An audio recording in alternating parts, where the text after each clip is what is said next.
All right, let's do some ball bridges. So there's a few variations we're going to go through. Again, with your large exercise ball, you're lying on your back, feet are up on the ball. So things to note, the closer the ball is to you, the easier the exercise.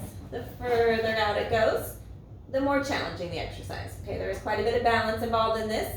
Just remember, balance is really in great part a function of strength. So as we contract and engage our muscles and our core, our hips, our thighs, we will become stronger, and that will give us more stability and control. Okay, the basic bridge, the ball is basically under the lower calves and under the heels. Arms are comfortably out to your side with your palms facing up.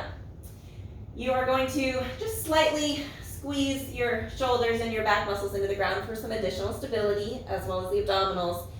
But you're primarily working the hamstrings on the back of your thighs and your glutes. You will also feel your calf muscles on this exercise. So the first version of the ball bridge I start people with is this version where your legs are straight. So you're going to squeeze the back of your thighs and your glutes, your rear end. You're going to lift your hips into that bridge, slowly come back down. At the bottom, I want you to relax everything, because every single rep I want you to re-engage. So squeeze the back of your thighs and your rear end, lift into the bridge, use your abdominals to control and roll your spine down, relax, engage, lift, roll down, relax, squeeze, lift, and roll down. Okay, you should pretty quickly feel that in the hamstrings, the back of your thighs. That's the primary area you're focusing on. All the other areas are wonderful, they are being worked, but I want you to really focus on squeezing and lifting from the back of your thighs. Okay, next version from there is a ball bridge with bent knees. So for this one, the soles of your feet are on the ball, so you have to kind of figure out where to put them. You might have to play with that a little bit. Knees stay bent. Your goal is to keep your knees as close to your body, or your feet as close to your body as possible, as close to the back of your legs. As the legs travel, as the feet travel away from you, the exercise becomes easier. So that is what will happen as you're trying to do this. So pull that ball in, same idea, squeezing the floor, pressing those arms down, squeezing the backs of the thighs and the rear end. You're gonna lift the hips, this time they're much higher, okay, and then rolling down. So you're trying to fight the ball rolling away from you. So keep that ball in real close, real tight. Squeeze, push into the ball, lift up really high so don't stop halfway up, and then roll down.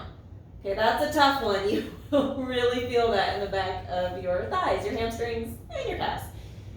Okay, then we can really work a little more on balance and strength, right? So we can combine those two, but don't rush them. They're really 4 movements to get one bridge. So first you're gonna lift. It's the first bridge we saw. You're gonna pull in, lifting the hips up higher. It's the second bridge. You're gonna roll back out, control, then take those hips down. That's 1.